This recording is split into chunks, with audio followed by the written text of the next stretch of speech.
teaching entrepreneur skills in the Bay Area for over 20 years. And I just shut the business down last December because I wanted to concentrate on doing more speaking.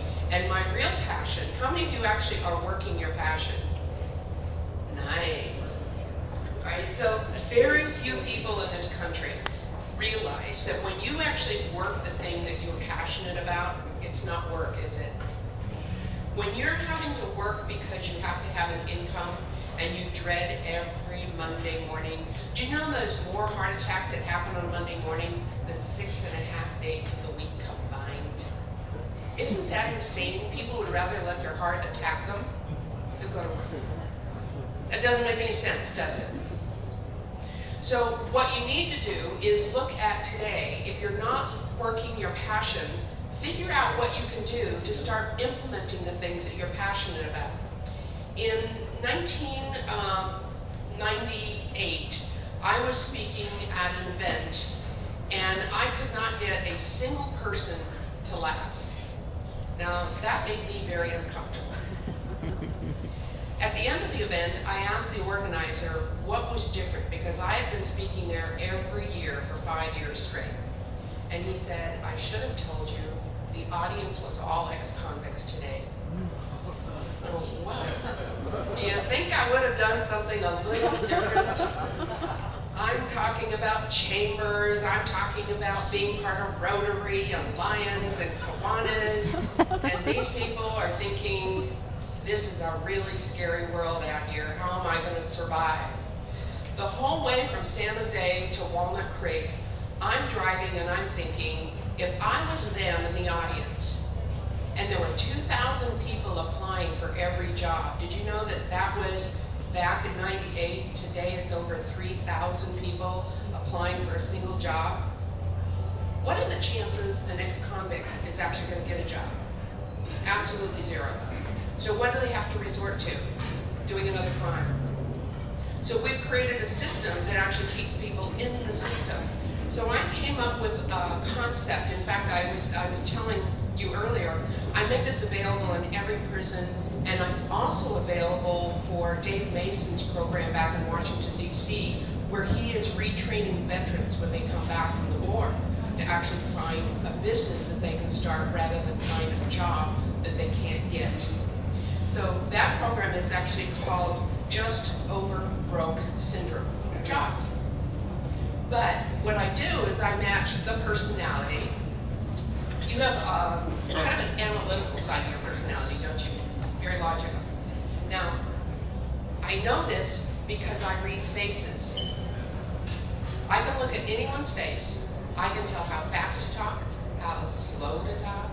I can tell whether you're analytical, whether you're amiable, whether I need to look at things that are positive, whether you like things even keel, or whether you like your days to be exciting. It's all in your face. And I teach people how to take that skill and come up with 50% more business in 6 months. Using that one thing only, not working any harder than you're working today. In fact, you'd end up working a lot less hard if you knew how to use the skills. How many of you have actually gone through a training program in the last year to improve your business skills? That's very good, about 25% of you. If people realize that you can become more competitive just by improving your skills, wouldn't you do this consistently? I go to at least 4 trainings outside of the Bay Area by experts, people who are actually out there in the world doing something that I admire. I think it's really important. So the average person in the United States reads 1 book a year. Scary, huh? If you were to take books and get them on tape, on CDs, and listen while you're driving, and you listen to only 1 book a month, you would be 12 times more prepared than any of your competition. Isn't that simple? So what I did is I took the concept of Just Over Broke, that is actually to help people figure out what they can do instead of a job, and I converted this into Be Your Own Boss, which is an entrepreneur training. And what I do is I look at the skills you're born with, your innate skills. the skills that you have learned throughout your life, combine that with your personality, and now you can come up with a business that you can start that will never seem like work. It'll seem like this is something you would do on the weekend. It would be something that you would just love to do anyway. And it's so amazing how easy this is. How many of you have a business plan? How many of you looked at the business plan in the last week? Okay. Now, I know that most people write a business plan because they want funding. Is that right? Well, a business plan is your guide. And I heard this over the weekend. I went to see Jane Fonda in San Francisco. And she was talking about, I'll have to paraphrase it because I don't remember the exact words. So a business plan is to be your guide. But just like Columbus, yesterday was Columbus Day, right? Without a business plan, it's like going somewhere you have no idea where you're going. When you get there, you don't know where you are. And when you go back, you can't tell anybody where you've been. Right? That's running a business without a business plan. So I came up with this program. It's called the Pocket Business Plan. Everything that you need to do on a weekly basis, your vision statement, what makes you unique. All of you have to know what your unique selling proposition is, your USP. If you don't know what makes you stand out among the crowd, you have no idea how to tell people why they should be working with you and not your competition. And you can talk about the competition without mentioning the competition. When I had my business organization, I used to say, we meet at 9 o'clock in the morning. Because all of the other business development groups, the leads groups, you've heard of them, they meet at 7:15 in the morning, which meant I had to get up at 5 a.m. to get there. And that's a tough thing to do on a regular basis. You have to know how many sales calls you have to make to get a client, and what is that client worth to you. I had a young woman who, years ago, remember the laser cartridge replenishing companies that started up?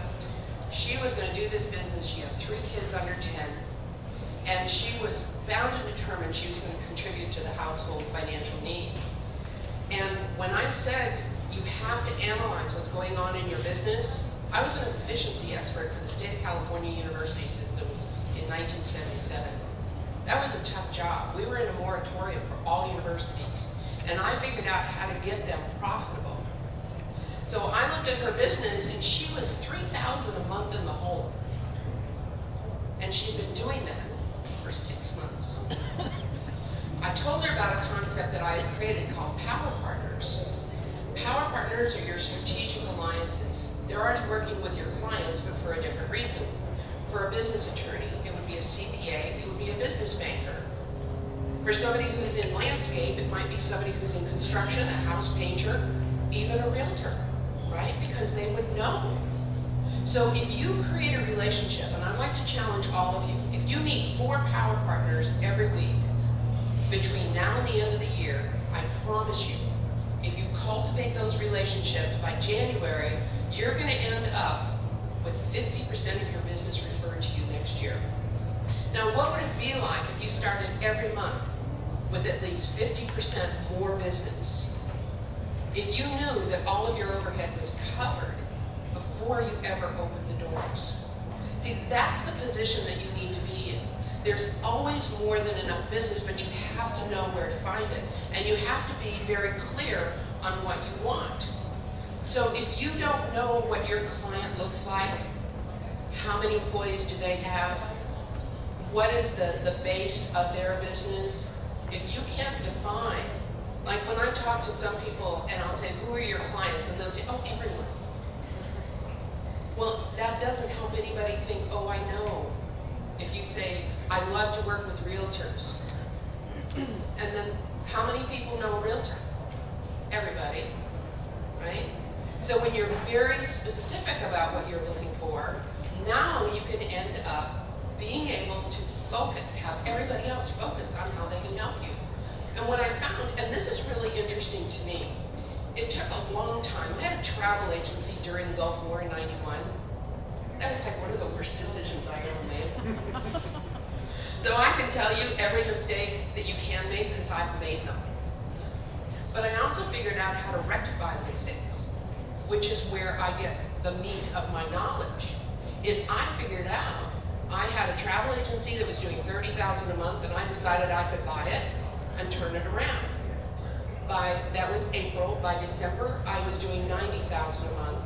The Gulf War started in January of '91, and my business went back down to 30. That was fun. And for about 12 months, I was putting $5,000 a month out of my pocket into the business to keep it afloat, just to support my employees, who would call in sick because the bird wasn't well. I mean, having employees, how many of you actually have employees? Yeah, see, I'll never do that again. That was a tough one for me. So what I learned was by going out into the community, I built that travel agency to $185,000 a month in sales. And one day this man called me and he said he wanted to buy it. It was his 7 days later. I walked so fast. And that's the kind of thing you have to realize. If you're looking forward to going to work, there's always somebody out there with their energy. They can turn a business around. You know, let them have it. Go do something you really love. So this was my first book. How many of you have ever, how many of you